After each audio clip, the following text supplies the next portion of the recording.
दोस्तों, यह कहानी जीजा और साली के मोहब्बत की है। इस कहानी को पूरा देखें। इस मोहब्बत ने क्या खोया है और क्या पाया और कितना मज़ा आया। अब कहानी की ओर चलते हैं। दानिश की शादी कुछ महीने पहले शबनम से हुई थी, जो काफ़ी खूबसूरत थी, पर उसकी छोटी बहन अफरोज़ा कहीं ज़्यादा खूबसूरत थी। शबनम पेट से हो चुकी थी, कुछ ही महीने में उसकी डिलीवरी होने वाली थी। इस वजह से घर का काम काज करना अब शबनम के बस की बात नहीं थी। लिहाजा शबनम ने अपने काम में हाथ बटाने के लिए अफरोज़ा को बुला लिया। अफरोज़ा मेहनती होने के साथ साथ चंचल और खुली सोच वाली लड़की थी। यही वजह थी कि जल्दी ही अफरोज़ा अपने जीजा दानिश से काफ़ी घुल मिल गई और दोनों आपस में हंसी मजाक करने लगे। एक दिन अफरोज़ा बाथरूम में नहा रही थी और जानबूझकर तौलिया बाहर भूल गई थी। उसने अपनी दीदी को आवाज़ लगाई, पर वह सो रही थी। दानिश सामने सोफे पर बैठा कुछ काम कर रहा था। इतने में अफरोज़ा ने अपने जीजा दानिश से कहा, जीजू बाहर तौलिया रखा है, ज़रा मुझे दे दो। दानिश ने कहा, क्यों, तुम खुद आकर ले लो। अफरोज़ा बोली, अगर मैं ऐसे ही आ गई तो आपके होश उड़ जाएंगे। दानिश बोला, क्यों, ऐसा क्या है तुम में? अफरोज़ा ने कहा, वह तो मुझे देखकर ही पता चलेगा। दानिश ने जोश में आते हुए कहा, ठीक है, तुम आ जाओ, मैं भी तो देखूं कि आखिर कैसी लगती है मेरी साली बिना कपड़ों के। अफरोज़ा बोली, जीजू मजाक मत करो, जल्दी से तौलिया दो, कभी मौका मिलेगा तो मैं आपको अपना जलवा ज़रूर दिखाऊंगी। दानिश ने कहा, ठीक है, मैं तुम्हारे जलवे का इंतज़ार करूंगा। मैं भी तो देखना चाहता हूं कि आखिर हमारी साली कैसे जलवा दिखाएगी। यह कहते हुए उसने तौलिया अफरोज़ा को देते हुए उसका हाथ पकड़ लिया। अफरोज़ा ने घबराते हुए कहा, क्या कर रहे हो आप, दीदी आ जाएगी। दानिश ने कुछ नहीं सुना और बोला, कितना कमसीन हाथ है। कहते हुए उसने अफरोज़ा के दोनों हाथ चूम लिए। अफरोज़ा सिहर उठी और जल्दी से उसने अपना हाथ अंदर खींच लिया। दानिश शबनम के पास चला गया, जो गहरी नींद में सो रही थी। कुछ ही देर में अफरोज़ा बाथरूम से बाहर आई और सीधे शबनम के कमरे में पहुंची। दानिश वहीं बैठा था। दानिश की नज़र जैसे ही अफरोज़ा पर पड़ी, उसके होश उड़ गए। अफरोज़ा के गोरे गालों पर पानी की बूंदें ऐसे लग रही थी मानो मोतियों से उसका चेहरा सजा हो। गीले कपड़ों में उसका गुलाबी बदन ऐसे दिख रहा था मानो कोई हूर जन्नत से उतरकर उसके सामने आ गई हो। तभी अफरोज़ा ने चुटकी बजाकर अपने जीजा का ध्यान तोड़ा और बोली, क्या हुआ, अभी यह हाल है कि अपनी सूध बूध खो बैठे हो? तो गौर करो कि जब कभी मुझे उस हालत में देख लिया जिस हालत में दीदी को रात को बिस्तर पर देखते हो, तो आपका क्या हाल होगा। दानिश के पास अफरोज़ा के इस सवाल का कोई जवाब न था। वह तो अफरोज़ा का मस्त हुस्न देखकर उसका दीवाना बन बैठा था। तभी अफरोज़ा ने शबनम को उठाया और कहा, दीदी नाश्ता कर लो, जीजू कब से तुम्हारे उठने का इंतज़ार कर रहे हैं। शबनम जल्दी से उठी और फ्रेश हुई। इतने में अफरोज़ा नाश्ता लेकर आ गई। उसने अपनी दीदी को नाश्ता कराया और एक नज़र अपने जीजू पर डाली तो देखा कि उसके जीजू किसी ख्याल में गुम है। दरअसल दानिश तो अफरोज़ा के गदराए बदन और उसके हुस्न को पाने का ताना बाना बुन रहा था। अफरोज़ा समझ चुकी थी कि जीजू उसके हुस्न के दीवाने हो गए हैं। तभी शबनम बोली, क्या हुआ, तबीयत तो सही है ना, आज काम पर नहीं जाना है क्या? अभी तक नाश्ता लिए ऐसे ही बैठे हो, कोई टेंशन है क्या? दानिश ने हड़बड़ा कर कहा, नहीं, ऑफिस में एक ज़रूरी काम था, उसे पूरा नहीं किया और मैं भूल गया। सोच रहा हूँ कि उसे पूरा कैसे करूँ। शबनम बोली, ठीक है, अब तुम ऑफिस जाओ और अपना अधूरा काम पूरा करो। थोड़ी देर में दानिश ऑफिस चला गया, पर आज उसका मन काम में नहीं लग रहा था। वह तो अपनी साली अफरोजा की याद में गुमसुम होकर रह गया था। जल्द ही वह समय भी आ गया जब शबनम को डिलीवरी के लिए अस्पताल में भर्ती करना पड़ा। कुछ ही घंटों में शबनम ने एक प्यारी सी बेटी को जन्म दिया, जिसे पाकर पूरा घर खुश हो गया। 2 से 3 दिन बाद शबनम और उसकी बच्ची अस्पताल से घर वापस आ गई। अफरोजा अब अपनी बहन शबनम के साथ उसके कमरे में ही सोती थी, क्योंकि देर रात किसी चीज़ की ज़रूरत होती तो अफरोजा ही उसे लाती थी। अफरोजा मौका देखकर अपने दानिश को छेड़ती रहती थी। क्या बात है जीजू, रात भर सोए नहीं क्या, जो आंखें लाल हो रही है? लगता है कि दीदी के बिना नींद नहीं आई, और आएगी भी कैसे, उनसे लिपट कर सोने की जो आदत पड़ी है, कहकर उसने अंगड़ाई लेते हुए आगे कहा, मुझसे आपका यह दुख देखा नहीं जा रहा है। दिल करता है कि दीदी की कमी को मैं तुम्हारी बाहों में आकर पूरी कर दूं, ताकि आपको चैन की नींद आ सके।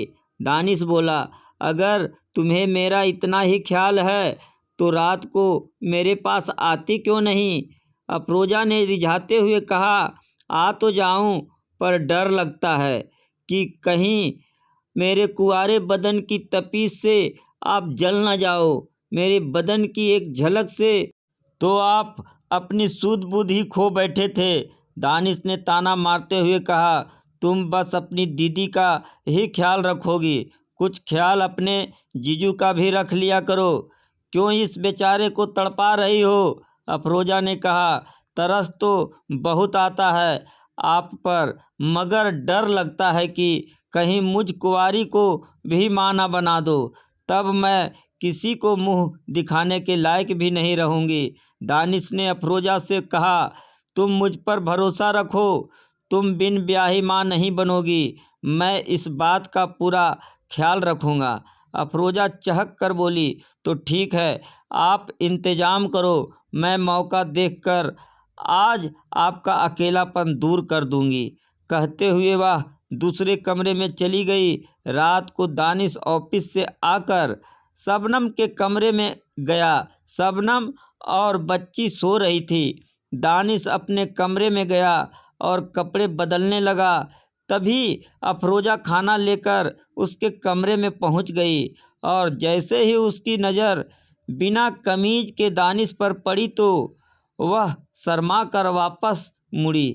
तभी दानिश ने उसका हाथ पकड़ लिया और उसे अपनी बाहों में खींचता हुआ बोला, हमें कब अपने हुस्न का जलवा दिखाओगी मेरी जान? अफरोजा ने दानिश की बाहों से आज़ाद होते हुए कहा, सब्र करो, सब्र का फल मीठा होता है। फिर वह कमरे से बाहर चली गई। रात का 1 बजा था। शबनम और बच्ची दोनों गहरी नींद में सो रही थी। अफरोजा चुपके से उठी और दानिश के कमरे के पास जाकर झांकने लगी। दानिश की आंखों से भी नींद कोसों दूर थी। वह मोबाइल फ़ोन पर ब्लू फिल्म देख रहा था। कान में ईयरफोन लगा था। अफरोजा कब उसके कमरे में दाखिल हुई उसे पता ही नहीं चला। अफरोजा ने भी चुपके से दानिश के मोबाइल पर अपनी नज़रें जमा दी। जैसे ही उसने स्क्रीन पर सेक्स लीला देखी, उसकी हवस भड़कने लगी और वह सिसकियां भरने लगी। करवट बदलते समय दानिश की नज़र अफरोजा पर पड़ी तो वह हड़बड़ा कर बैठ गया। अफरोजा हवस भरी नज़रों से दानिश को देखने लगी। दानिश ने फौरन अफरोजा का हाथ पकड़ा और उसे अपने बिस्तर पर खींचते हुए अपनी बाहों में भर लिया। अफरोजा ने पूछा, क्या देख रहे थे? दानिश बोला, कुछ नहीं, नींद नहीं आ रही थी तो टाइम पास कर रहा था। अफरोजा ने हंसते हुए कहा, बहुत अच्छा टाइम पास कर रहे थे। दानिश ने बिना कुछ जवाब दिए अफरोजा के होठों पर अपने होठ रख दिए। अफरोजा सिहर उठी। दानिश ने उसके होठों को आज़ाद करते हुए उसकी गर्दन पर चुम्मों की बौछार कर दी। अफरोजा बोली, क्या इरादा है जनाब का? दानिश ने कहा, आज इरादा मत पूछो, मुझे वह सब करने दो जिसके लिए मैं बेकरार हूँ। अफरोजा ने कहा, मुझे डर लगता है कि कहीं मैं पेट से हो गई तो मैंने उसका इंतजाम कर लिया है। दानिश ने उसे कंडोम का पैकेट दिखाते हुए कहा। अफरोजा शर्मा गई और दानिश के गले लग गई। दानिश भी मचल उठा और वह अफरोजा के एक एक कर के सारे कपड़े उतारने लगा। अफरोजा का गोरा और गदराया बदन देखकर दानिश मचल उठा और उसके बदन के हर हिस्से को चूमने और चाटने लगा। दानिश की इस हरकत ने अफरोजा को इस कदर तड़पा दिया कि वह अपने होश ही खो बैठी और दानिश को अपने ऊपर खींचने लगी। दानिश पूरी तरह जोश में भरा हुआ था। उसने उसे अपनी बाहों में कसकर पकड़ा। अफरोजा शुरू में तो तड़प उठी, पर जल्द ही उसे भी मज़ा आने लगा। थोड़ी देर में वे दोनों बिस्तर पर निढाल पड़े थे। अफरोजा ने एक अलग ही मज़ा महसूस किया। उसने दानिश के गाल को चूमते हुए कहा, मज़ा आ गया। आपने जो सुख मुझे दिया है उसे मैं कभी नहीं भूल सकती। मैं आपसे बहुत प्यार करती हूँ, कभी मुझे अपने से दूर मत करना। दानिश बोला, मैं भी तुमसे बहुत प्यार करता हूँ, मुझे छोड़कर कभी मत जाना। इसके बाद अफरोजा चुपचाप अपने कमरे में चली गई और अपनी बहन शबनम के पास जाकर लेट गई, जो अभी तक गहरी नींद में सोई हुई थी। इस तरह दानिश अपनी घरवाली और साली दोनों के मज़े लूट रहा था। शबनम इन सब बातों से अनजान थी, पर यह राज कब तक छिपता। हर रात की तरह आज भी अफरोजा चुपके से दानिश के कमरे में आई। उन दोनों ने अपने अपने कपड़े उतारे और काम लीला में मगन हो गए। तभी शबनम की आँख खुल गई। उसे प्यास लगी थी। अफरोजा का कुछ अता पता ना था, इसलिए वह खुद उठकर पानी लेने रसोई घर में चली गई। रसोई घर से लगकर ही दानिश का वह कमरा था जहां आजकल वह सो रहा था। शबनम जब दरवाजे के पास से गुजरी तो उसने कमरे के भीतर से एक अजीब सी आवाज़ आती हुई सुनी। उसके पैर वहीं थम गए और वह कान लगाकर गौर से सुनने लगी। अफरोजा की सिसकियां सुनकर शबनम दंग रह गई। जैसे ही उसने दरवाजे पर हाथ लगाकर धकेला, वह खुल गया। अंदर का नज़ारा देखकर शबनम दंग रह गई।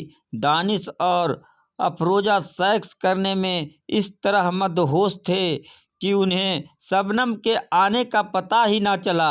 शबनम चीखी, तुम दोनों को शर्म नहीं आती? दानिश और अफरोजा शबनम की आवाज़ सुनकर एक दूसरे से अलग होते हुए अपने अपने कपड़े उठाने लगे। शबनम दानिश से बोली, मुझे धोखा देकर अपनी साली से नाजायज़ रिश्ता कायम करते हुए तुम्हें शर्म नहीं आई? और अफरोजा, तुम तो मेरी बहन थी। अपनी ही बहन के सुहाग के साथ यह सब करने से पहले तुम्हें एक बार भी अपनी बहन का ख्याल नहीं आया? मैं अभी अब्बा को तुम दोनों की यह घिनौनी हरकत बताती हूँ। दानिश के पास अपनी सफाई के कोई शब्द नहीं थे। वह चोर की तरह चुप खड़ा रहा। अफरोजा ने कहा, मैं इनसे प्यार करती हूँ और ये भी मुझसे प्यार करते हैं। तभी दानिश भी तपाक से बोला, मैं अफरोजा से प्यार करता हूँ और उसके बिना नहीं रह सकता। शबनम चिल्लाई, और मेरी बच्ची का क्या? दानिश ने कहा, मैं तुम्हें भी अपने साथ रखूँगा, तुम्हारा पूरा खर्च उठाऊँगा और तुम्हें भी बराबर प्यार दूँगा। शबनम गुस्से से लाल पीली होती हुई बोली, रखो अपना खर्चा अपने पास। और रही प्यार की बात, अगर तुम मुझसे प्यार करते तो मुझे धोखा देकर मेरी ही बहन के साथ मुँह काला नहीं करते। प्यार करने वाले अपने प्यार को धोखा नहीं देते। मुझे तुम्हारे साथ एक पल भी नहीं रहना। कुछ देर के बाद शबनम के अब्बू और भाई आ गए और दानिश को बुरा भला कहते हुए शबनम और अफरोज़ा को वहाँ से ले गए। कुछ दिन बाद शबनम ने दानिश पर केस कर दिया और वह मुकदमे में उलझ कर रह गया। इस साली से मोहब्बत ने दानिश से उसका सब कुछ छीन लिया, धन, धर्म और वंश। धन गए मुकदमा लड़ने में और धर्म गए बदनामी से। अब वंश उसकी इस हरकत से उसकी बीवी शबनम, साली अफरोज़ा और वह मासूम बच्ची जो अभी पैदा ही हुई थी, सबकी ज़िंदगी बर्बाद होकर रह गई। तो यह कहानी आपको कैसी लगी कमेंट के माध्यम से हमें ज़रूर बताएं। और ऐसे ही कहानी सुनने के लिए हमारे चैनल को लाइक और सब्सक्राइब ज़रूर करें। धन्यवाद।